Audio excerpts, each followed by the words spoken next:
The other day, I watched a thriller on Netflix named Carry On.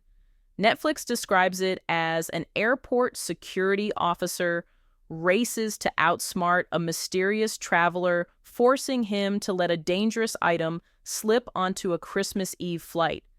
Now, if you do not want to hear anything additional about the plot, please forward this video to the minutes and seconds part shown on the screen so there's no spoiler alert. But I wanted to emphasize part of this Netflix movie because it has a congressional reference to it. At about the 1 hour, 37-minute mark of this 2-hour thriller, the story reveals the reason why a bad man wants to get a poisonous bomb of nerve toxin onto a flight to kill a congresswoman. This congresswoman is the face of DTD, which stands for Defense for Threatened Democracies, a fictional bill that proposes a huge spend to defend threatened democracies across the globe, but the bill doesn't have enough votes. So the premise is if the people believe a congresswoman and a plane full of civilians are killed by a Russian nerve toxin bomb, this would allow Congress to rally around her bill, and as a result, defense contractors would reap the rewards. Now, this may seem far-fetched, but is it really? In this present day, we have just witnessed a United Healthcare CEO gunned down on the streets of Manhattan, New York, with evidence purposely left behind to make sure the shooter's motive were clear, and that is his disdain for the healthcare system in the United States, and that same disdain is echoed by others with the outreaching support of the shooter. There are so many laws and governmental actions that affect us, and we don't even realize all the calculated moves and decisions that are made to ultimately hurt us. I live in New York City, and I remember every time an area was targeted for a homeless shelter, there would be protests that would follow. And this was a common occurrence, so what did the government do? They now build hotels in areas, and shortly after the hotel is built, it becomes a hotel that houses the homeless. This stopped the protests and opposition the government faced when building homeless shelters in these same communities.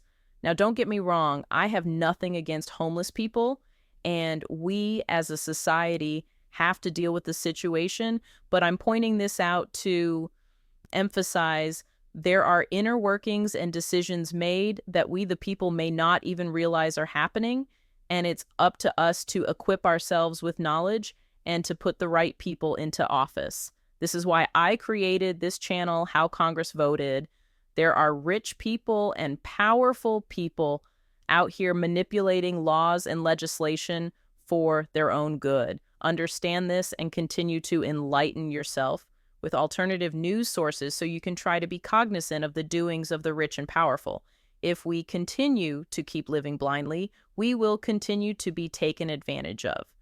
In this current climate, I wanted to highlight a bill that has been presented to the president. The S932, also known as the No Corruption Act, which aims to halt pension payments of members of Congress convicted of certain offenses. According to ChatGPT, these offenses would include bribery, conspiracy, theft or embezzlement of public funds, fraud, obstruction of justice, tax evasion, campaign finance violations, and ethic violations. This bill was sponsored by Jackie Rosen, a Democratic junior senator from Nevada, and although promising, GovTrack.com gives this bill only a 20% chance of being enacted. Although the bill seems justified and needed when utilized correctly, critics could see the bill as an overreach, arguing that criminal convictions are already sufficient punishment without adding pension forfeiture. Some might express concerns that the law could be misused for political purposes, with convictions being pursued selectively against political opponents.